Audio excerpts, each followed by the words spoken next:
Our gospel reading today is a portion of the dramatic conclusion to Jesus' lengthy farewell address to his disciples. This farewell is steeped in a seasoned Jewish tradition. The best example is Moses' farewell address to the children of Israel in the concluding chapters of Deuteronomy. We have echoes, reflections of this farewell address tradition etched into our own cherished memories as we reflect upon the precious parting words of our loved ones. And today we think about our mothers and grandmothers. I remember when my maternal grandmother was near death. She was in a nursing home, Lutheran nursing home in South Carolina, and a couple days before she entered the church triumphant, she called all of the family together into her room to give us some instructions. And then, after that, she called each one of us individually to her bedside to give us specific instructions, some of them tough to hear, most of them enduring and endearing. And then after all of that was over, it was such a blessing. The nursing home staff and the family who were there gathered together, held hands, and sang Amazing Grace. And my grandmother entered the church triumphant. Farewell addresses. The passage today begins with Jesus' foot washing of the disciples and concludes with Jesus' direct prayer to the Father on behalf of these clean-footed friends. Within this prayerful conversation, basic assumptions are made. Jesus has sent his followers into a world from which they can expect resistance to the faith. It is the same world, after all, that will soon put Jesus to death on a Roman cross. Jesus has entrusted the disciples with his loving word and witness. Anticipating his costly departure from the world, Jesus prays that his followers will be sustained in their faith, united in their witness, and preserved from the evil one. Notice that Jesus does not ask that the disciples be offered an escape hatch from the harsh realities of life in the world. He sends them into the world where they have a witness to bear and radical loving to do in God's name. Parting is such sweet sorrow. That observation by Shakespeare's Juliet is surely revealed in the prayer Jesus utters in this text this morning. On the one hand, the joy of Jesus is unmistakable. He has been faithful to the Father. He has revealed the heart of God in a heartless world. The Good Shepherd has tended the flock well.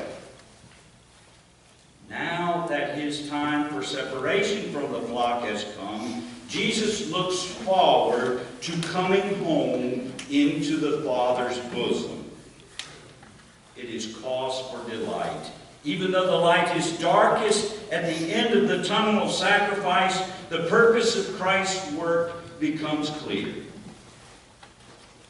On the other hand, Jesus has dearly loved those whom he must now leave behind in the world for a while. They cannot go where he must go yet. So it is that with tenderness and insight, Jesus prays for his flock. I am not asking you to take them out of the world, but I ask you to protect them from the evil one. As you have sent me into the world, so I have sent them into the world.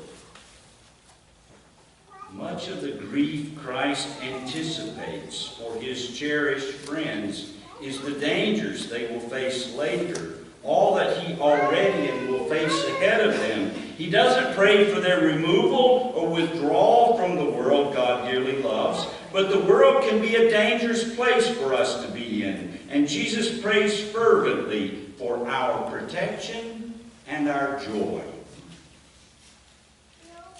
Oh, what beauty, brothers and sisters, it is to know that before we can even begin to pray, Christ prays for us and on our behalf. These disciples then and now he has guarded with tender care, but they have their own lives to live now and their own challenging ministries to fulfill as disciples. What wondrous love this is. Jesus' goal, as it turns out, has not been to keep his disciples coddled in infantile dependence, unable to face the challenges of a puzzling and sometimes hostile world. Rather, all along, he has been nurturing them for such a parting moment as this, for the time when they would be sent out into all the parts of the world, steeped in their relationship with God, and thereby equipped to minister to others boldly and joyfully. So we also are equipped to be disciples in our own way and time.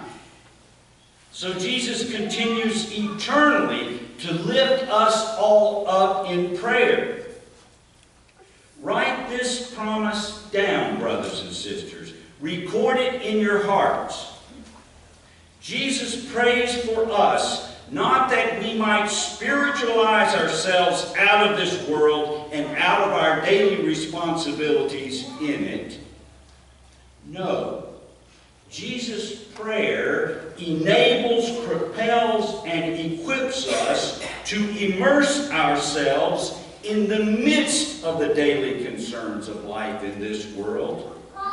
All aspects of life in this world, from our homes to our communities, to our workplaces, to the political arena, to all parts of God's world.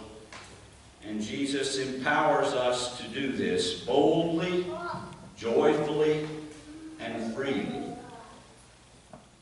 How altogether fitting it is this morning to join with our Lord in the flow of his beautiful prayer in John's Gospel. What are your concrete ministries in the world that need Jesus' blessing? Think about that. Is it resolve to pass on the faith at the bedside of a stubborn child? Courage to stand up to injustices in the daily crossroads of business and trade? Humility to own up to only the responsibilities in the world God has equipped you to tackle? We often tackle way too many things in the name of God. And God gives us certain gifts to do certain things, and then created other people to do those other things that we try to do it all for. Stamina to remain in the true faith, even when the stark realities and scary news reports zing across the center of your computer screen. Yes.